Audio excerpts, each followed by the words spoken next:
안녕하세요. 사연 읽어주는 남녀입니다. 오늘도 와주셔서 감사드리며 그럼 오늘의 사연 바로 소개해드리겠습니다. 안녕하세요. 저는 43 싱글로 꽃집을 운영하고 있어요. 주문을 받아 꽃다발이나 꽃바구니도 만들고 꽃꽂이 수업도 하면서 바쁘게 지내고 있습니다. 번듯한 직업도 있고 돈도 꽤 모아놨지만 결혼은 안 했어요. 요샌 자발적 독신도 많지만 그런 건 아니고요. 사실 결혼 생각하면 감정이 복잡합니다. 아까 TV를 보는데 세 번째 결혼을 하는 배우 소식이 나오더라고요. 누구는 결혼을 한 번도 아니고 세 번씩이나 하는데 난 지금까지 뭐 했나 그런 생각도 들었죠. 사실 딱 한 번 결혼할 뻔하긴 했었습니다.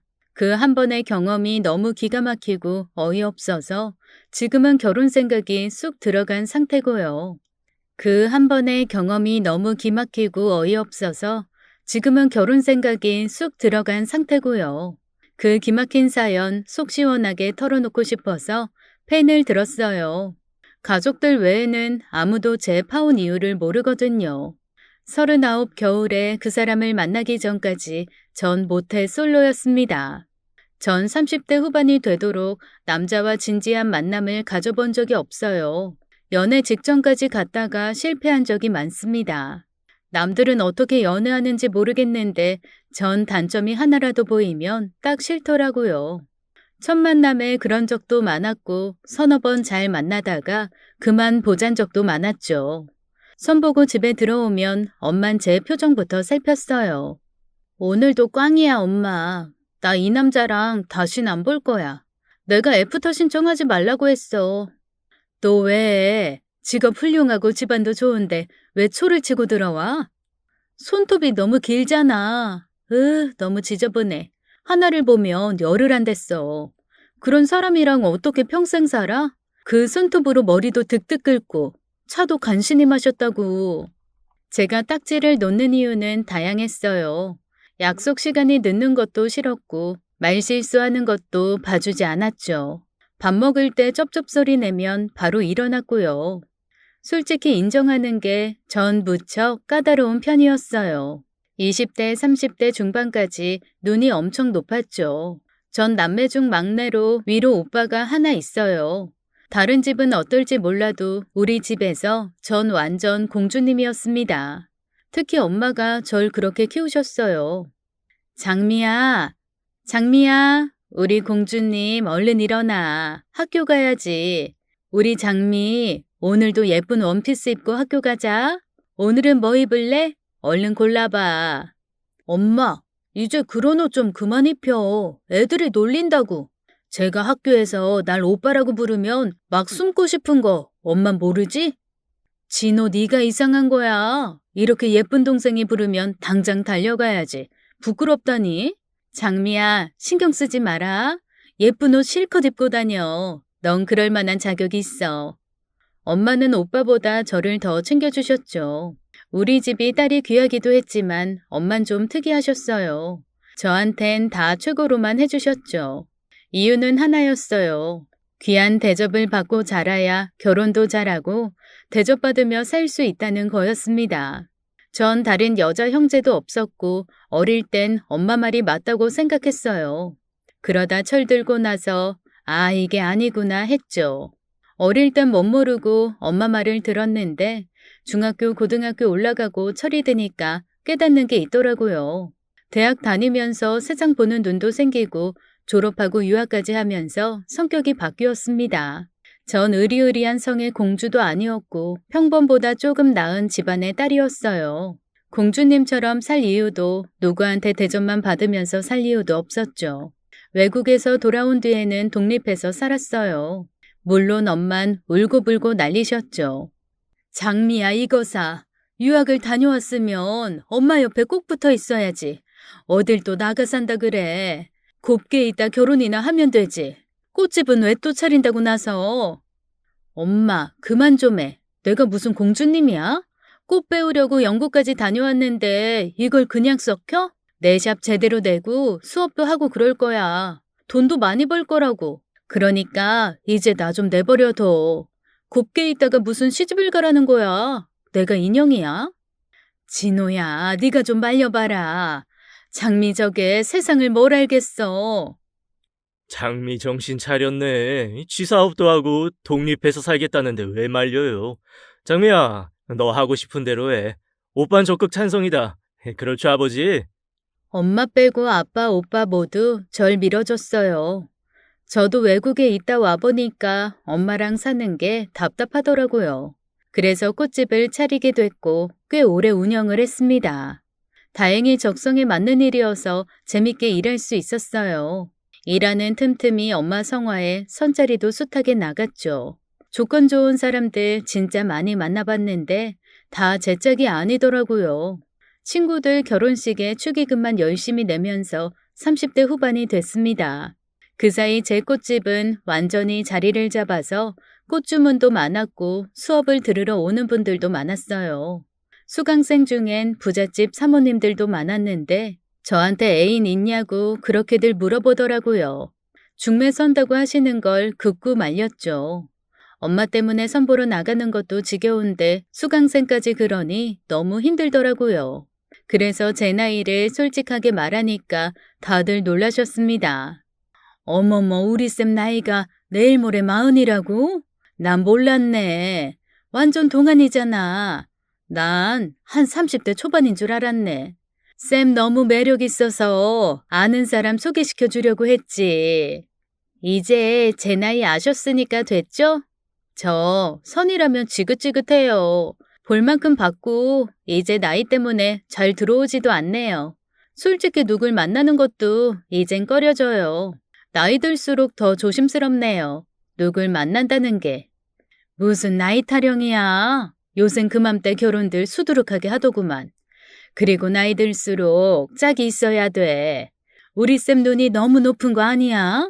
나이 어렸을 땐 이 남자 저 남자 재고 골랐지? 어떻게 하셨어요? 그런 면도 좀 있었죠. 남자보다 꽃이 더 좋기도 했고요. 암튼 저 소개팅 안 합니다. 그렇게 시간은 흘렀고 39 겨울에 전 운명의 상대를 만났죠. 어떤 남자분이 매주 꽃을 사가셨어요. 특히 눈에 띄었던 게 그분 외모였습니다. 당시 좋아하던 남자 탤런트가 있었는데 말끔한 얼굴에 겨울 코트를 걸친 모습이 너무 닮았더라고요. 그분은 금요일마다 꽃을 사가셨는데 한 번은 지나가듯 물어봤죠. 금요일마다 오시는 것 같아요. 여자친구분한테 선물하시는 거예요? 아니요. 외할머니가 요양원에 계신데 토요일마다 찾아뵙거든요. 할머니가 꽃을 좋아하셔서요. 치매신데 제가 꽃 들고 가면 외할아버지인 줄 알고 좋아하세요. 어머, 정말요? 어르신께서 수선화를 좋아하시나 봐요. 매주 이 꽃만 사시잖아요. 그런 사연이 있는 줄 몰랐네요. 전 감동해서 꽃을 더 정성껏 포장해 드렸습니다. 그분이 하신 얘기가 내내 마음에 남더라고요. 수선화 선물을 받고 환하게 웃는 할머니 모습이 눈에 선했어요. 저도 모르게 금요일이 기다려졌습니다. 어느새 연말이 됐고 크리스마스를 앞둔 금요일이었어요. 그날따라 기다리는 그분은 오지 않았습니다. 수선화도 특별히 예쁘게 포장해 놨는데 문을 닫을 때까지 볼 수 없어서 아쉽더라고요. 저도 모르게 기다렸던 것 같아요. 그분이 오면 가볍게 나누는 대화가 너무 좋았거든요. 남자분은 직장이 근처라고 했고 여자친구는 없다고 했어요. 저도 솔로라는 걸 얘기했었고요. 전 솔직히 그 손님한테 호감이 있었습니다. 겨울이고 연말이라는 게 사람 마음 흔들더라고요. 하루가 다르게 외로움이 사무쳤어요. 진눈깨비가 내리기 시작하는데 갑자기 울컥했습니다.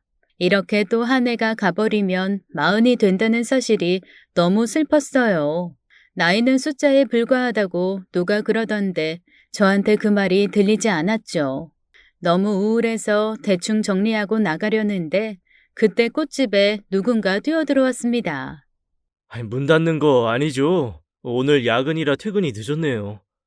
어머, 오셨네요. 안녕하세요. 수저나 포장해놨는데 드려요? 아니요. 오늘 꽃 사려고 온 건 아니고요. 아니, 혹시 실례가 안 된다면 오늘 저랑 차 한잔 하실 수 있어요? 네? 전 너무 뜻밖이고 놀라서 대답을 잘 못했어요.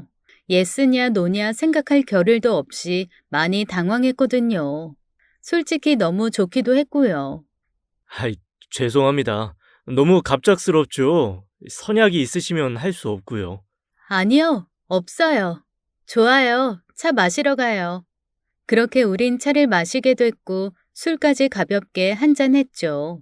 놀랍게도 그분 역시 저한테 호감이 있었대요. 매주 꽃을 사면서 절 보는 게 좋았다고 하더라고요. 초면에 거침없이 감정을 표현하는 그 사람이 싫지 않았습니다. 오히려 당당하고 멋있게만 보였어요. 또 가까이서 보니까 너무 잘생겼더라고요.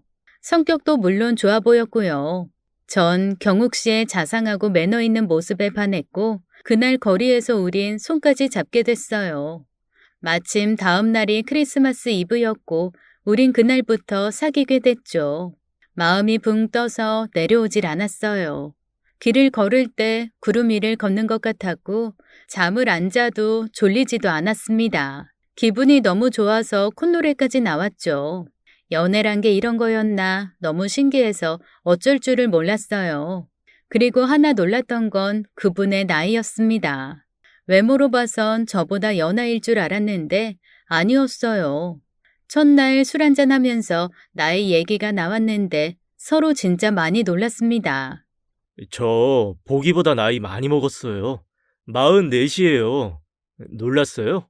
어머 웬일이야. 전혀 몰랐어요. 전 올해 딱 40이요. 당연히 연하일 줄 알았는데 의외인데요? 연하요? 제가 몇 살인 줄 알았는데요. 한 35쯤? 아, 진짜 기분 좋은데요? 근데 그거 알아요? 장미 씨 전 30대 초반인 줄 알았어요. 나 말고도 다 그렇게 생각할걸요? 동안이란 얘기를 많이 들었지만 경욱 씨가 대놓고 그러니까 너무 부끄럽기도 하고 좋기도 했죠. 그나저나 우리 4살 차이 너무 기분 좋은데요? 부부 인연으로 4살 차이가 가장 좋다잖아요. 진짜 그렇네요. 경욱 씨는 말을 참 기분 좋게 잘하네요. 시간 가는 줄 모르겠어요. 그렇게 우린 사귀게 됐습니다. 경욱 씨는 알면 알수록 매력이 넘쳤어요. 무엇보다 자기 관리가 정말 철저한 남자였죠. 잘 나가는 자동차 딜러라고 하는데 하고 다니는 걸 보면 돈도 꽤 많은 것 같았어요. 술은 취하지 않을 정도만 마시고 담배도 피지 않아서 더 마음에 들었습니다. 출근 전에는 새벽마다 꼭 운동을 한다고 했어요. 그래서 그런지 몸도 너무 다부졌죠. 정경욱 씨한테 홀딱 반하고 말았습니다. 우린 주말마다 놀러 다녔어요.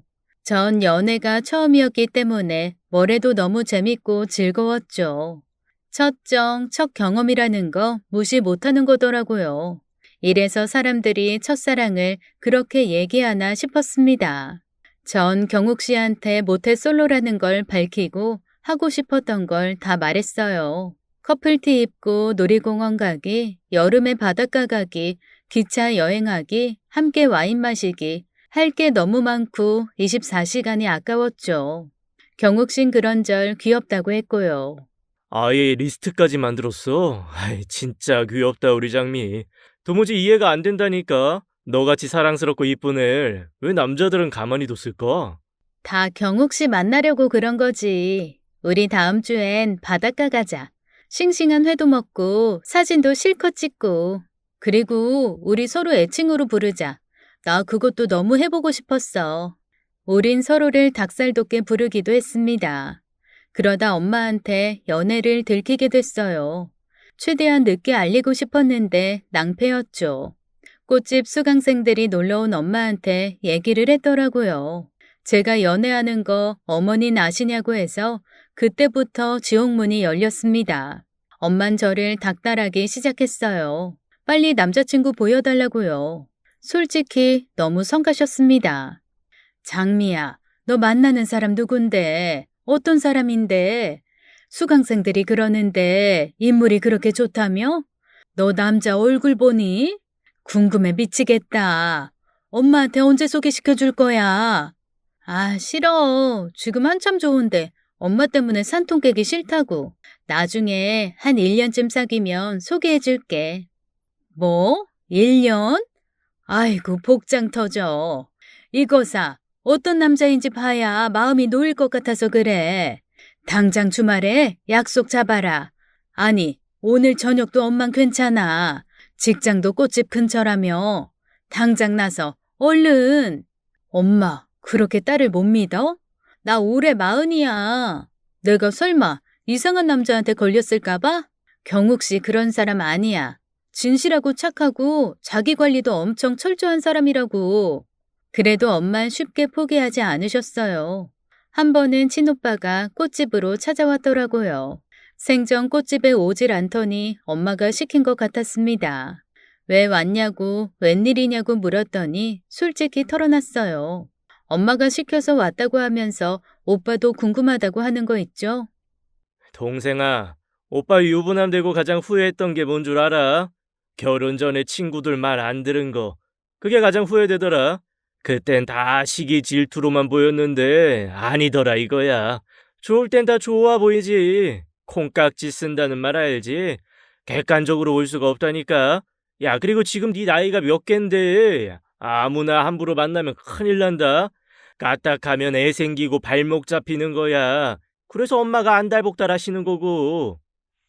전 화가 나서 오빠를 쫓아냈어요.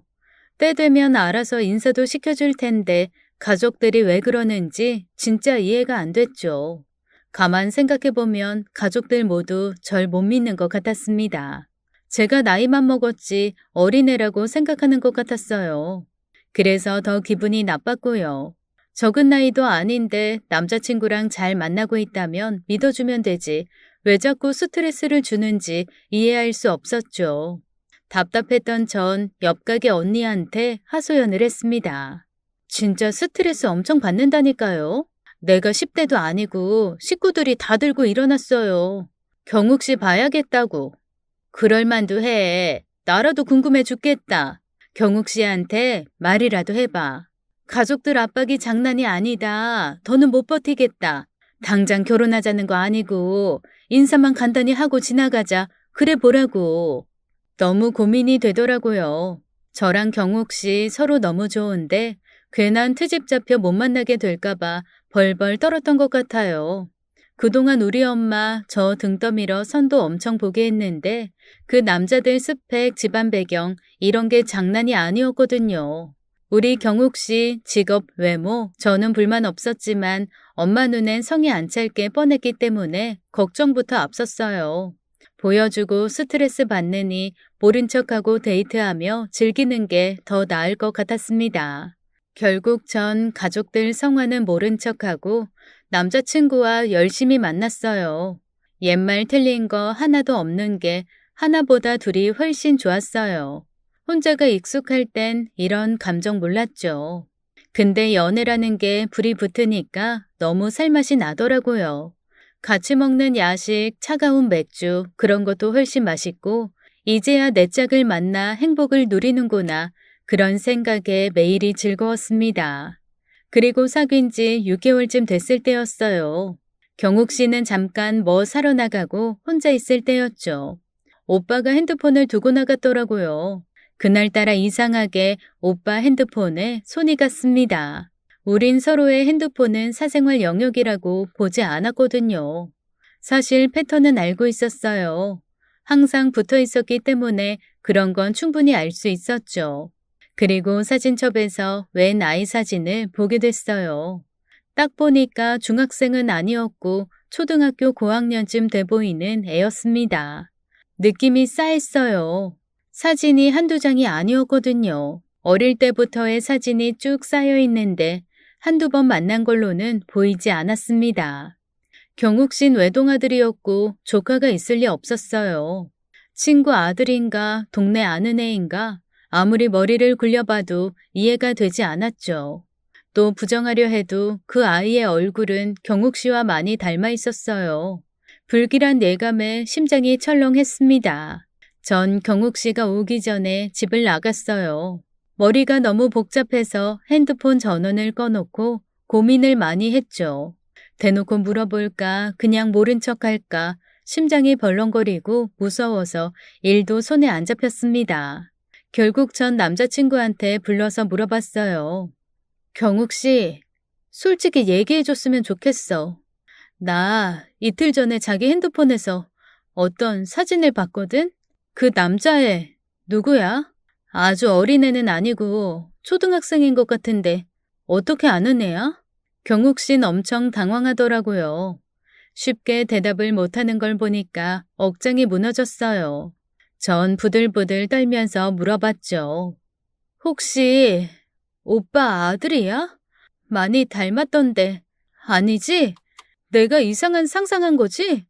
전 오빠가 아니라고 말도 안 된다고 친척 아이라고 대답해 주길 바랬어요. 하지만 경욱 씨는 고개를 푹 숙이더니 쉽게 말을 잇지 못했습니다. 장미야, 그게... 거짓말할 생각 마. 자기 외동이라 조카가 있을 리도 없고 짐작 가는 바가 있어서 그래. 닮아도 너무 닮았던데? 걔 누구야? 대답해봐. 거짓말로 둘러대지 말고.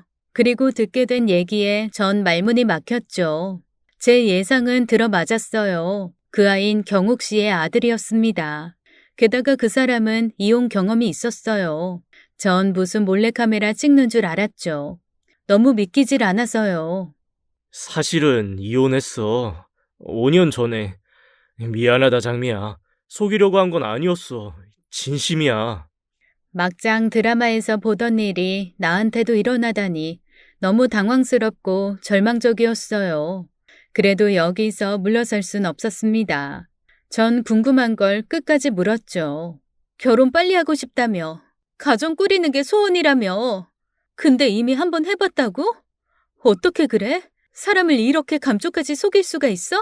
너도 알잖아. 나도 고등학교 졸업하자마자 부모님 돌아가셨어. 나이론 성인이어도 얼마나 외로웠는 줄 알아? 넌 몰라.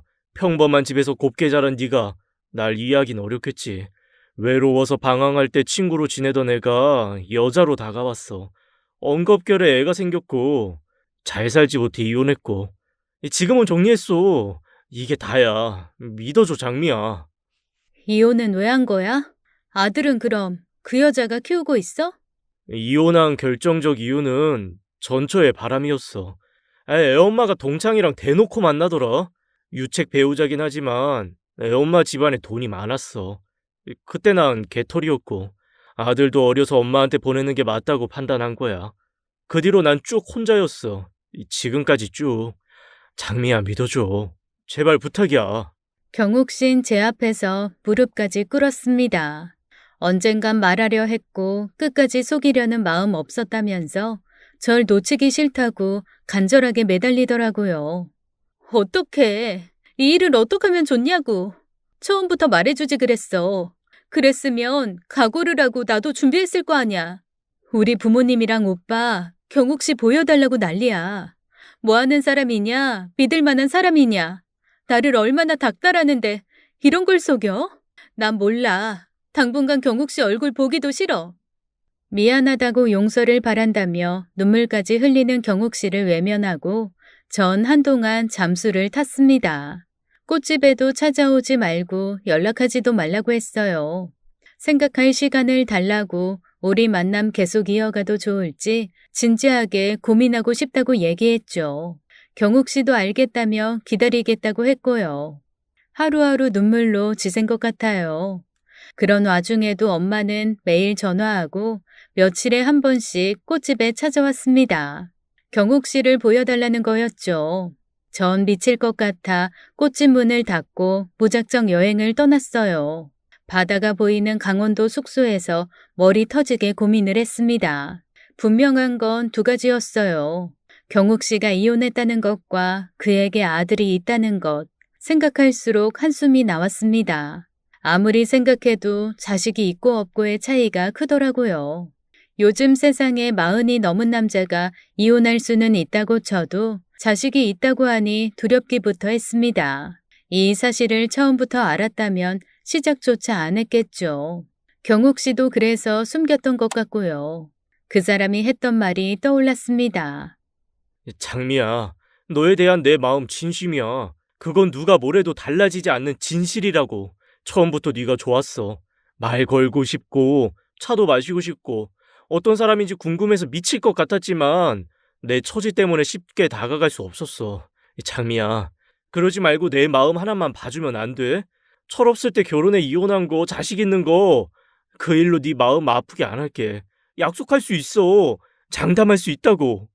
눈물이 하염없이 흘렀습니다. 경욱 씨가 너무 보고 싶었어요.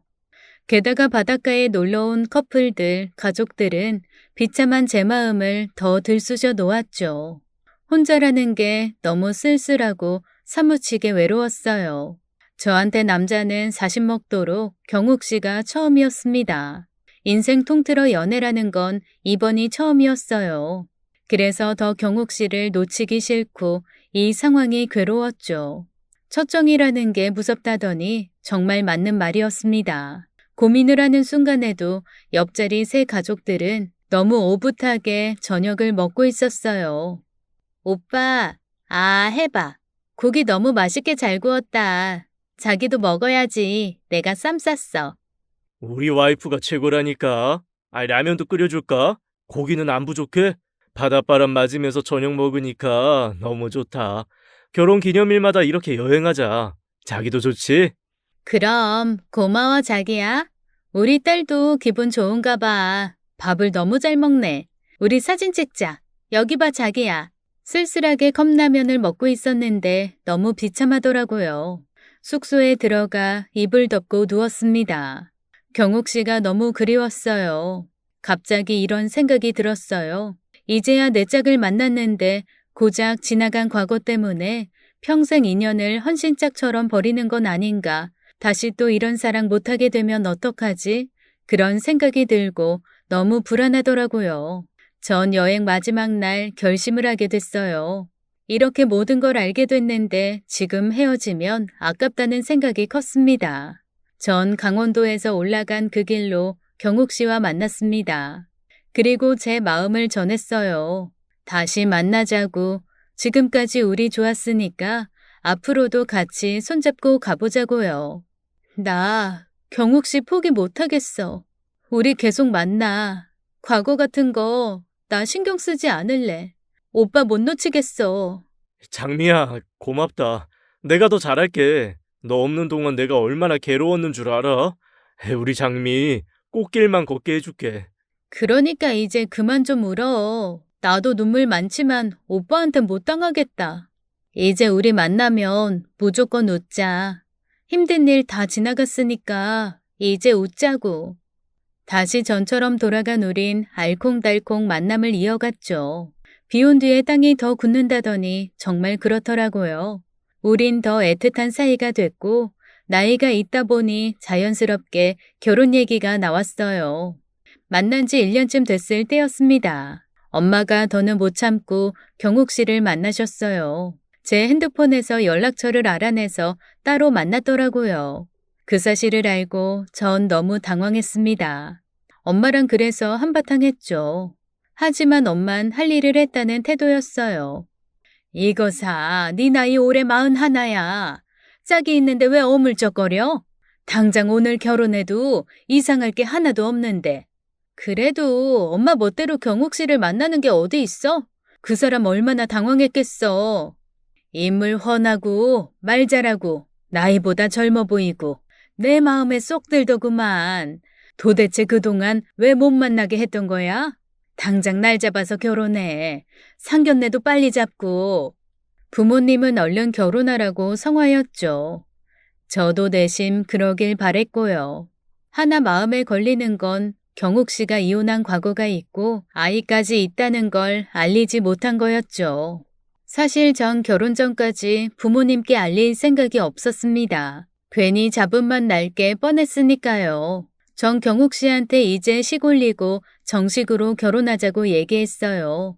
제가 먼저 얘기한 건 당연하다고 생각했습니다. 경욱 씨는 죄책감 때문에 쉽게 얘기를 꺼내지 못할 거라고 생각했어요. 결혼하자면 당연히 좋다고 할 줄 알았고요. 근데 제 예상은 완전히 빗나갔죠.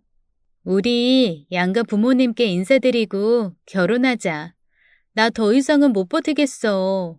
부모님이 엄청 뭐라고 한단 말이야. 자기도 좋지? 가능한 빨리 식 올리고 혼인신고도 하자. 우리 신혼여행은 어디로 갈까? 하와이 어때? 장미야, 기분 나쁘게 듣지 마. 우리 1년만 더 이렇게 지내면 어떨까? 결혼 그렇게 급한 거 아니잖아. 지금도 서로 집 오가면서 같이 지내는 시간 많은데 꼭 결혼식을 올려야겠어? 이 사람이 무슨 말을 하는 건지 도무지 이해가 되지 않았죠. 너무 서운하고 실망이 커서 막 화가 나기 시작했어요. 그게 무슨 말이야? 이대로 지내자니. 우리 처음 만났을 때 뭐라 그랬어? 결혼 빨리 하고 싶다며. 나 놓치고 싶지 않다며. 장미야, 화내지 말고 내 말 들어봐. 그래. 나 결혼 한번 해봤어. 그거 별거 아니야. 서로 기대만 더 커질 뿐이지. 난 우리 이렇게 지내는 게 너무 좋다. 네가 너무 좋고 사랑스러운데 결혼이라는 제도에 갇혀서 서로 상처 주고 아파하게 될까봐 두려워. 경욱 씨 말에 전 뚜껑이 열리는 것 같았죠. 그래서 불같이 화를 냈습니다. 지금까지 경욱 씨 과거 숨겨오면서 만나온 이유가 뭔지 아냐고, 왜 내 입장은 생각 안 해주냐고 퍼부었어요. 그때 전 결혼이 간절했습니다. 서로의 집 오가며 자유롭게 연애하는 것도 좋지만 남들처럼 아내로 남편으로 한 집에 살면서 명절이면 양가 식구들 만나고 아기도 갖고 평범한 일상을 누려보고 싶었죠. 친구들한테 청첩장도 보내보고 축하도 받고 아기도 낳아 누구 엄마로 불리면서 편안하게 나이 들고 싶었어요. 그런 제 마음도 몰라주고 자기 상처만 생각하는 경욱 씨가 너무 미워서 전 엉엉 울었습니다. 경욱 씨는 절 달래면서 이렇게 말했어요. 딱 1년. 1년만 기다려줘, 장미야. 지금처럼 1년만 더 만나보고 그때도 서로 너무 좋으면 결혼하자. 솔직히 너 부모님께 내 과거 말 못했지? 그것도 난 마음에 걸려. 너희 가족 속이고 결혼했다가 나중에 아시면 그땐 어떻게 감당할래? 내가 다 감당한다니까? 당사자인 내가 다 커버하겠다고 하잖아. 오빠 왜 이렇게 겁이 많아졌어? 혹시 내가 싫어진 거야? 그래서 결혼 미루는 거 아니냐고. 흘러가는 시간이 너무 아까워. 적은 나이도 아니고 우리 40대야. 과거 있을 수 있고 오히려 없는 게 이상할 나이라고. 왜 날 이렇게 애태워? 속상해 죽겠어 정말. 순간적인 기분에 화를 냈지만 경욱 씨가 틀린 말 한 건 아니었어요. 저도 가족들한테 경욱 씨 이혼남의 애까지 있다는 거 얘기 안 한 게 마음에 걸리긴 했습니다. 고민 끝에 전 그 사람 말에 따르게 됐죠. 1년 더 만나보고 그때도 서로 너무 좋으면 결혼하기로 약속했어요. 이왕 늦은 결혼 1년쯤 미룬다고 크게 달라지는 건 없을 거라고 저 스스로 합리화를 했던 것 같아요. 하지만 부모님을 설득하기가 정말 힘들었습니다. 특히 엄마가 엄청 화를 내셨어요. 1년만 더 연애하고 결혼하겠다고 하니까 엄만 귀신같이 눈치채고 절 추궁했습니다. 남자가 그러자고 했냐, 애정이 식어서 그런 거 아니냐, 그럴 거면 지금 갈라서라, 좋은 조건 가진 남자랑 선봐라, 잔소리가 이어졌죠. 정경욱 씨 아니면 결혼 안 한다고 딱 못 받고 엄마 연락 안 받았어요. 속상하긴 해도 어쩔 수 없었죠. 그리고 얼마 후 찝찝한 일이 생기기 시작했습니다. 경욱 씨와 연락이 안 되는 일이 많아졌어요. 전에는 문자도 바로바로 답장을 해주고 전화를 하면 안 받은 적이 거의 없었는데 날이 갈수록 연락이 뜸해진 거였죠. 처음엔 그럴 수도 있지 싶었는데 너무 자주 반복되니까 이상하고 괜히 예민해지더라고요. 경욱 씨 대답은 한결같았어요. 고객 만나서 상담하고 계약까지 하느라 그랬다. 주말에도 상담 스케줄이 꽉 찼다. 회의에 출장에 바빴다고 했지만 의심은 눈덩이처럼 커져만 갔죠. 연애하는 동안 그런 일은 단 한 번도 없었거든요. 처음부터 그랬다면 몰라도 이상했습니다. 이럴 때 여자의 촉이라는 게 발동하잖아요. 심지어 주말에도 연락이 되지 않아 전 혼자 있는 시간이 많았죠. 친구들도 다 이상하다고 입을 모았어요. 일단 주말에 연락이 안 되면 100% 의심해봐야 된다고 하더라고요. 애정이 식었거나 바람을 핀다거나 그런 거라고 하는데 신경 안 쓰려고 해도 스트레스를 많이 받았습니다. 아무리 생각해도 이건 애정 전선에 문제가 있는 거였어요. 애인한테 시간, 돈, 이 두 가지를 쓰기 싫으면 끝난 사이 아닌가요? 좋아하는 마음이 식은 게 아니면 설명할 수 없는 일이었죠. 전 모질게 마음 먹고 헤어지려고 결심했습니다. 이별 통보를 듣는 것보다 제가 하는 게 아무래도 나을 것 같았어요. 오랜만이네. 그 회사는 오빠 아니면 안 굴러간대? 얼굴 보기 정말 힘들다. 연락도 잘 안 되고. 차라리 해외 출장을 갔다면 이해를 하겠어. 왜 그래? 화 많이 났어? 네가 이해해줘, 장미야. 일이 풀리려는지 상담이랑 계약이 막 밀려들잖아. 장미야, 우리 오늘 드라이브 하자. 나도 너 진짜 보고 싶었어. 할 수 있다면 내 마음을 꺼내서 보여주고 싶다, 진짜야. 가끔 데이트를 하면 경욱 씨는 간이고 쓸개고 다 빼줄 듯이 굴었어요. 사랑한다면서 애정 표현도 거침없이 하고요. 그래도 한 번은 제가 그랬습니다. 그만 헤어지자고 이건 아닌 것 같다고 하니까 막 화를 내더니 매달리더라고요. 헤어지자는 말 그렇게 쉽게 하면 안 되지. 앞으로 절대 이별 얘기 입 밖에 꺼내지도 마. 에이, 우리 장미 많이 서운했구나. 아무리 바빠도 연락도 자주 하고 전처럼 잘할게. 믿어주라, 장미야.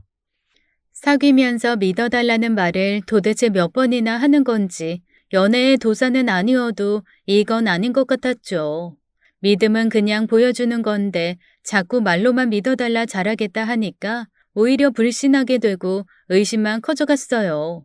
그런데 얼마 후 전 충격적인 것을 보게 되었습니다. 경욱 씨 핸드폰에서 황당한 사진을 보게 된 거죠. 이번에도 사진이 문제였어요. 이 사람 아들과 전부인으로 보이는 여자까지 해서 셋이 함께 찍은 사진이었죠. 놀이동산에서 행복한 표정으로 머리를 맞대고 있는 게 너무 기가 막혔습니다.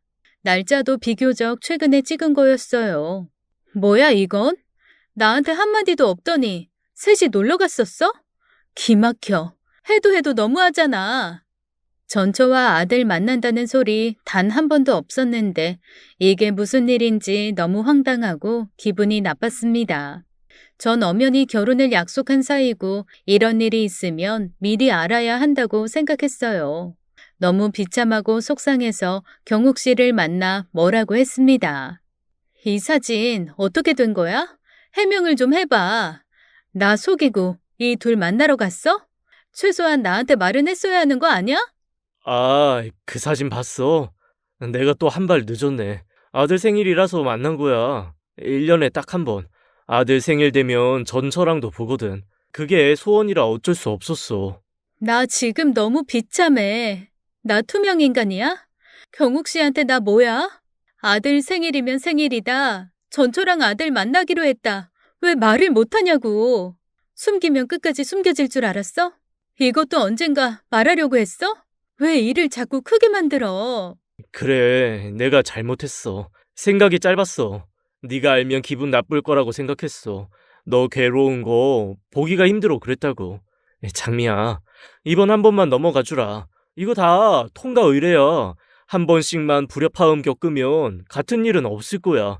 그래, 나도 알아. 애 딸린 이혼남이랑 사귀는 거 이래서 쉽지 않다는 거.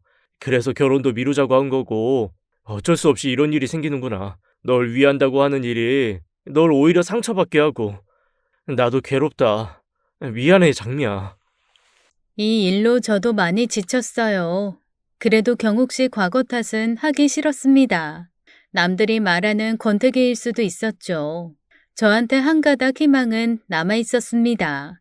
결혼하면 달라질 거라 생각했어요. 전 1년이 지나가길 손꼽아 기다렸고 경욱 씨도 그때만큼은 다른 얘기를 하지 않았죠. 약속대로 우린 본격적으로 결혼 준비를 시작했습니다. 하지만 넘어야 할 산이 하나 있었어요. 경욱 씨의 과거를 부모님께 털어놓기로 했죠. 우리 집에 가서 경욱 씨가 무릎을 꿇었어요. 이혼했고 자식이 하나 있다고 하니까 난리가 났습니다. 엄마는 실신 직전이었고 아빤 방에 들어가 나오지도 않으셨어요.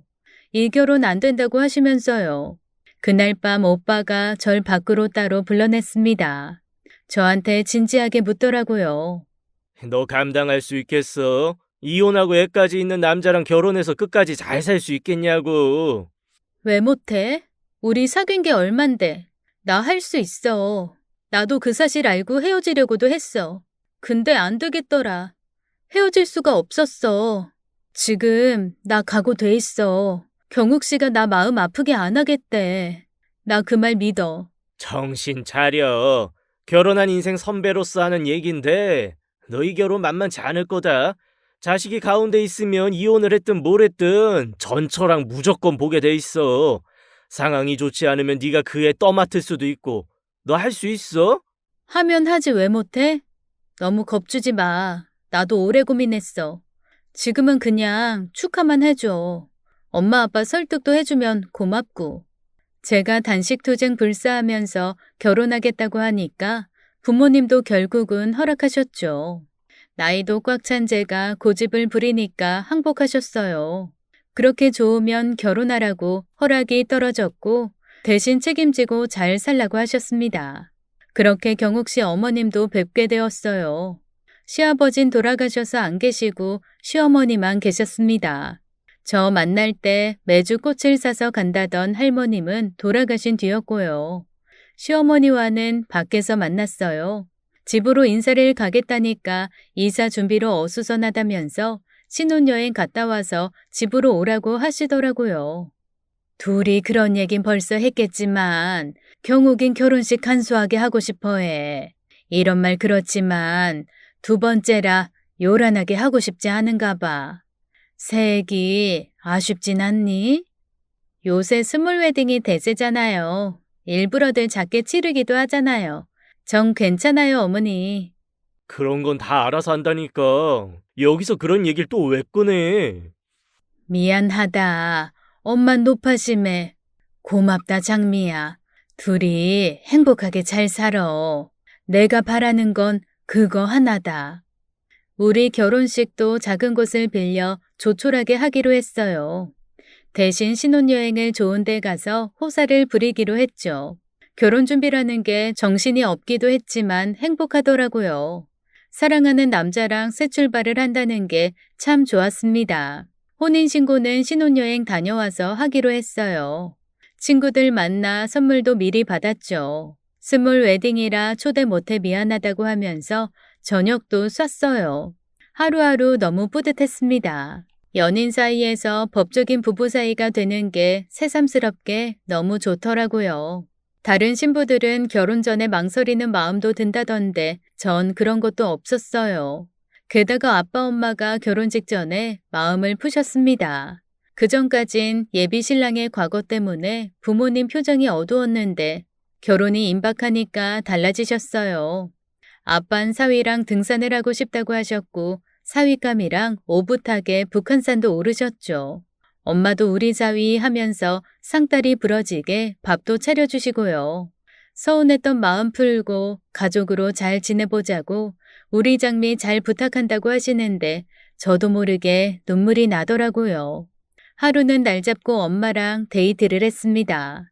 백화점에서 같이 쇼핑도 하고 맛있는 것도 같이 먹었어요. 마주보고 앉아 차를 마시는데 엄마 얼굴에 주름살이 너무 많더라고요. 제가 40이 되는 동안 엄마도 세월을 피해갈 수 없었죠. 엄마, 나 때문에 속상한 일 많았지? 미안해. 그리고 고마워. 앞으로 나 결혼해서 잘 살게. 잘 사는 모습으로 은혜 보답할게. 이거사, 꼭 잘 살아야 된다. 엄마 애간장 녹여놓고 못 살면 되겠어? 우리 딸 애지중지 얼마나 공들여 키웠는데 임서방이 속썩이면 참지 말고. 아니다, 그럴 일 없겠지. 우리 장미는 초혼이고 임서방은 재혼인데 우리 딸 업고 다녀야지. 엄만 또 그런다. 그런 얘기 하지 말라니까.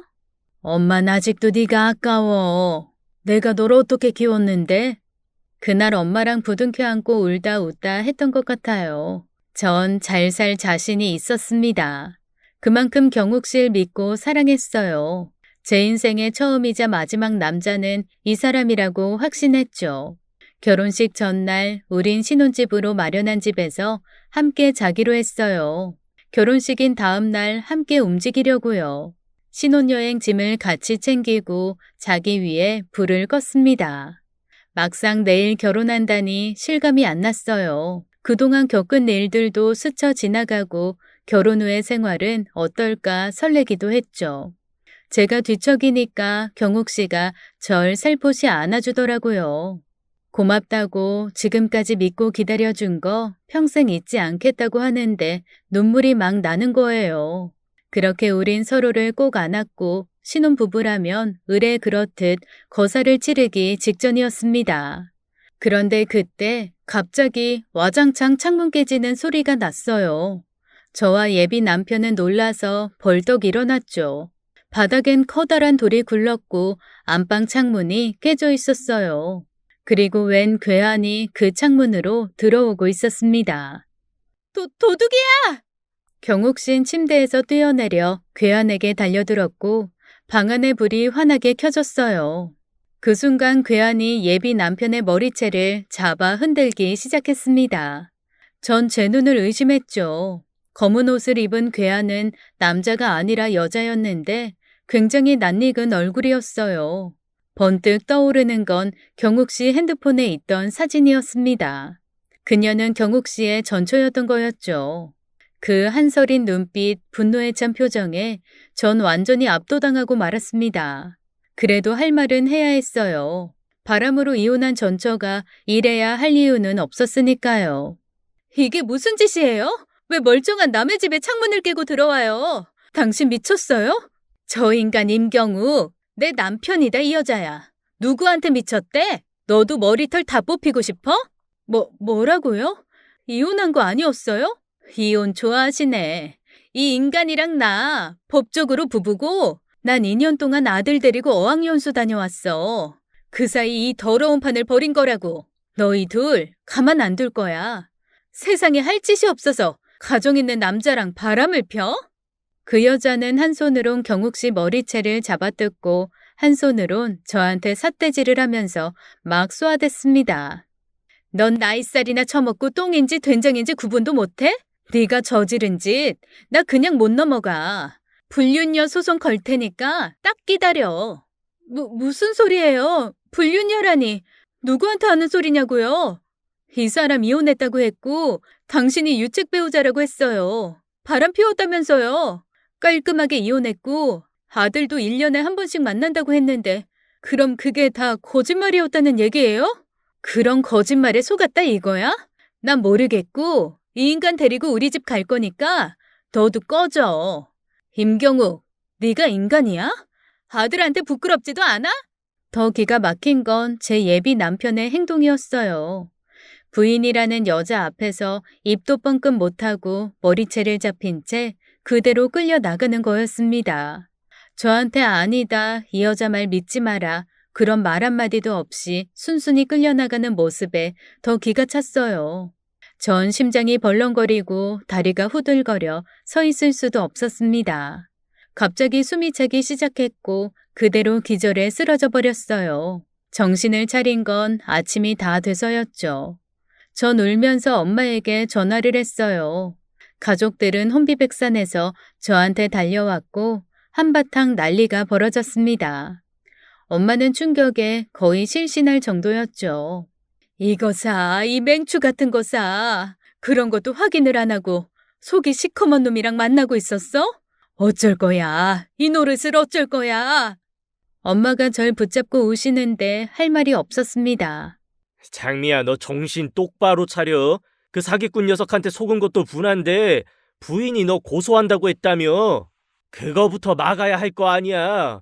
뭐 그런 인간 쓰레기가 다 있어. 야, 그 자식 어디 갔어? 어디로 톡겼냐고. 몰라. 부인이란 여자가 머리채 잡고 끌고 나갔어. 오빠 나 어떡해. 엄마 나 무서워. 나 어떡하면 좋아. 억울하고 분하고 미칠 것 같아 오열하다 전 또 실신하고 말았습니다. 응급실에서 수액 꽂고 누워있는데 이게 꿈인가 현실인가 싶었죠. 시계는 어느새 정오를 향해 가고 있었어요. 계획대로면 예쁜 드레스 입고 신부 입장하고 있어야 했는데 이게 다 무슨 일인지 눈물이 주르르 흘렀습니다. 제 옆 침대엔 엄마도 누워 계셨어요. 집안이 풍비박산 난 것 같았죠. 아빠 부축을 받고 응급실을 나오는데 병원 주차장에서 시끄러운 소리가 들렸습니다. 오빠가 어떻게 찾아왔는지 경욱 씨를 데리고 와 제 앞에 무릎을 꿇리더라고요. 전 너무 화가 나고 덜덜 떨려서 소리부터 질렀어요. 왜 이 사람 데려왔냐고 꼴도 보기 싫다고 했더니 오빠가 그 사람 멱살을 잡고 일으켜 세웠습니다. 같은 남자로서 진짜 쪽팔린다고 하면서 할 말 있으면 해보라고 이게 어떻게 된 거냐고 몰아세웠어요. 하지만 그 사람은 입이 딱 붙은 것처럼 아무 말도 못하더라고요. 전 부들부들 떨면서 차에 탔습니다. 더는 그 사람이랑 얼굴을 마주하고 싶지 않았죠.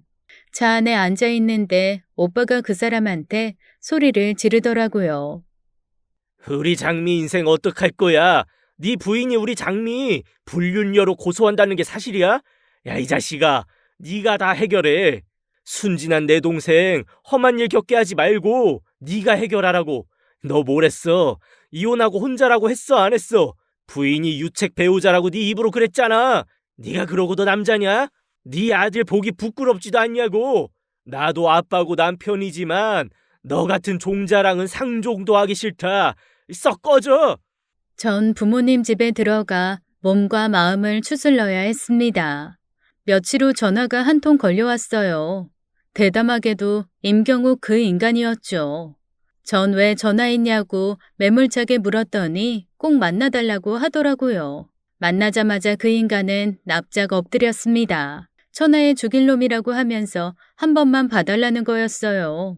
그러더니 결혼 준비하면서 쓴 비용, 자기 돈 들어간 거 돌려받은 거 있으면 줄 수 없냐고 하더라고요. 부인 때문에 직장에서도 잘리고 돈 한 푼 없는 개털이라고 사정사정을 하더라고요. 네가 날 조금이라도 사랑했다면 우리 돈 문제는 깔끔히 하고 헤어지자. 이혼남이라고 속이고 재혼하려던 것도 모자라서 이젠 결혼 엎어졌으니까 돈까지 내놓으라고? 이제 헤어지는 마당에 자존심이고 뭐고 없는 거야? 나 참 어이가 없어서. 내가 지금 당신한테 정신적 피해 보상을 받아도 모자랄 판에 뭐? 돈을 줘? 멍멍이 짖는 소리 하지 말고 다신 내 앞에 나타나지 마. 이 파렴치한 사기꾼아. 장미야, 진정해. 다른 건 몰라도 나 너한테 진심이었어. 사랑했다고. 장미야, 나 좀 봐주라. 살려달라고. 진심, 사랑. 얼어 죽을 사랑 좋아하네. 앞으로 다신 내 앞에 나타나지 마. 꿈에 볼까 무서우니까. 그 남잔 비굴하게 물러났어요. 이대로 끝이면 좋았겠지만 법 앞에서 제 결백을 증명해야 했습니다. 천만다행으로 문자 내용이 남아있었어요. 연애 초기 그 사람이 저한테 보낸 문자에 자긴 이혼했고 이혼의 책임은 아내한테 있으니 걱정하지 말라는 내용이 있었거든요. 재판장에서 저는 그 사람이 정말 유부남인지 몰랐고 알았으면 만나지 않았을 거라고 했습니다. 내 인생도 이 남자로 인해 망가져 버렸다고 진심으로 호소했어요.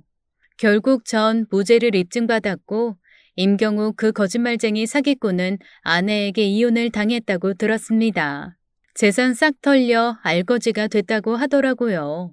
그럴만해도 싸다고 생각해요.